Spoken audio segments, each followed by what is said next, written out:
All right, I'm Shock Exchange, and this is Trump and the GE, of course.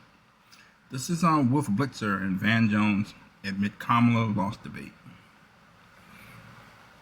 Okay, the debate with Trump and Kamala Harris finally happened. It was a very good debate. I enjoyed it.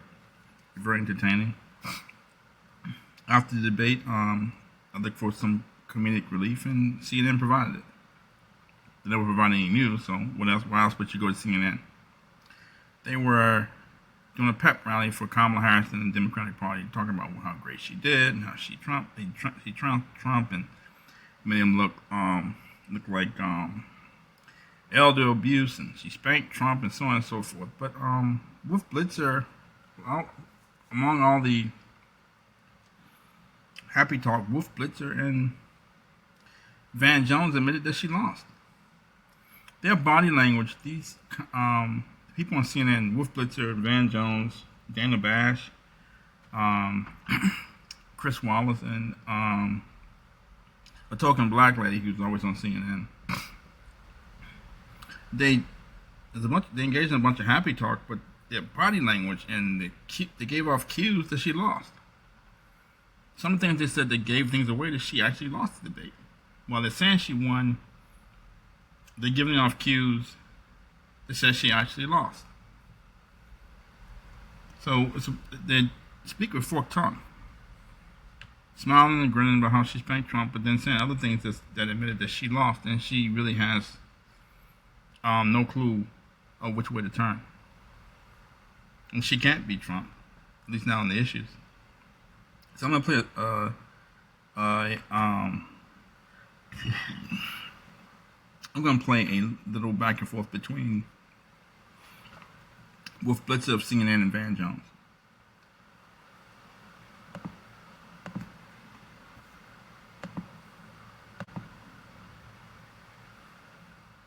This week or on the stump, I don't think these two were ever going to be fast friends. They met for the first time last night, had their first handshake, and then this morning, just due to the nature that today was 9/11, the day after the debate, they had their second handshake and their second meeting at the 9/11 memorial site. She initiated that first handshake. I think Mike Bloom. Oh, last night. Yeah, yes, last but night. today, former Mayor Mike Bloomberg brought them together to make sure that they shake hands. But can I just say, someone close to her said to me, she would like to go out and shake his hand every day. It works for her when she does it. She was impressive, I must say. Van Jones, allies of Vice President Harris, are calling for her to do more interviews to seize the momentum from last night. So far, as we all know, she's only done one TV sit-down with her own Dana Bash. Does she need to do more? She absolutely does. David and I agree on that. And just come on in. The water's warm. I mean, I maybe in the past, she messed up a couple of interviews early in the VP thing. Maybe that's still hanging over her head from some of her advisors. Get out the way. Let this woman do her thing. Every time you hear from her, every time she's on the stage, she whooped Donald Trump mercilessly. It looked like elder abuse. I mean, just let this woman do her thing. And I don't think there's a single interview she can't handle. I don't think there's a reporter she can't handle. This woman is ready to be a world leader. Let her go. Let Kamala Harris do what she did last night every night, and this thing's going to be wrapped up. All right, guys, thank you very, very much. Thanks. Okay, there you go. So some of the things they said was pretty telling. First of all, I think they showed Trump and Kamala Harris at 9/11 memorial, and Wolf Blitzer's, I think Dana Bash or one of the women on there, I think it was Dana Bash, said she initiated that first handshake, and Wolf Blitzer said she was impressive over a handshake. She initiated a handshake with Donald Trump. And this is something that everybody's getting giddy over, a handshake. It's a bunch of performative nonsense, really. And Wolf Blitzer, who is a respected reporter, says she was impressive, as if the handshake was impressive. This is laughable. It borders on journalistic malpractice, if you ask me, to even engage and to waste the public's time with this nonsense. Then he said that her handler thinks she should do more interviews after winning the debate. If she won a debate, why would they need to cajole her to do more interviews. She should want to do more interviews. If she actually won the debate, why not do interviews and talk about her policies and talk about how she won the debate and what and her vision for the future and what she's in her track record and so on and so forth, and the efficacy of her track record of all her policies. Why would somebody need to beg her to do interviews? So he said, her handlers want her to do more interviews, or her consultants or her advisor wants her to do more interviews. Why wouldn't Wolf Blitzer pick up on that? The fact that she's reticent to do interviews. She hasn't done any interviews in the past. She's only done one. Why wouldn't he pick up on that? She hadn't done any interviews because she had nothing to say, and she actually didn't say anything during the debate. She had nothing to say on her policies.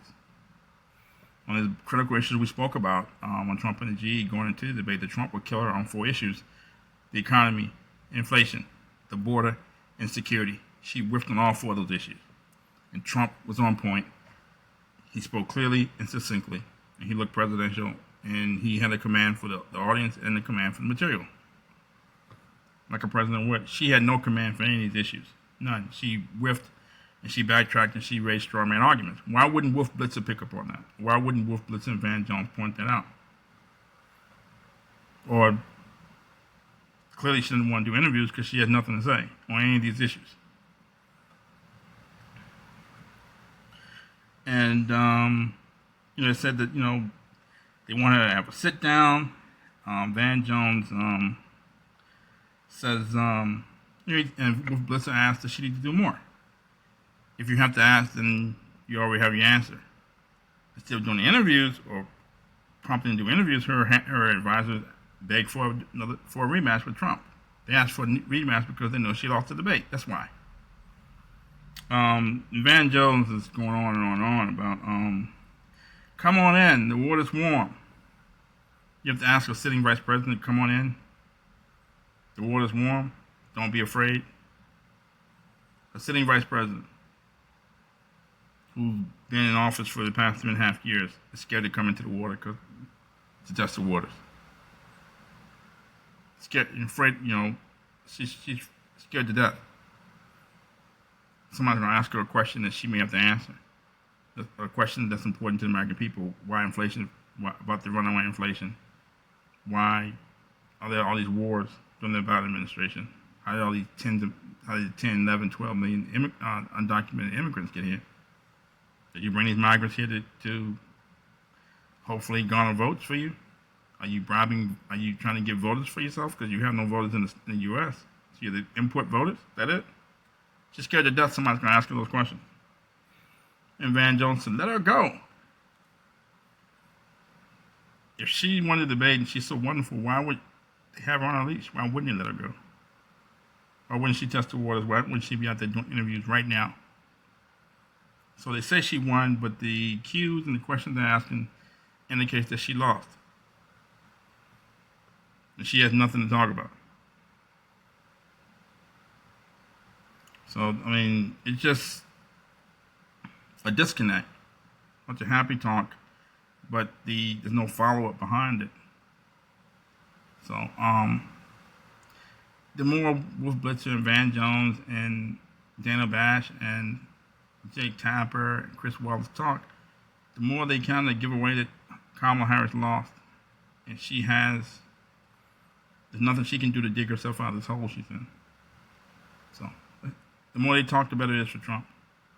The more they try to, protest to the public that she won, the better it is for Trump because she clearly lost. So that's Trump and the G. Wolf Blitzer and Van Jones admit Kamala lost debate. Thank you.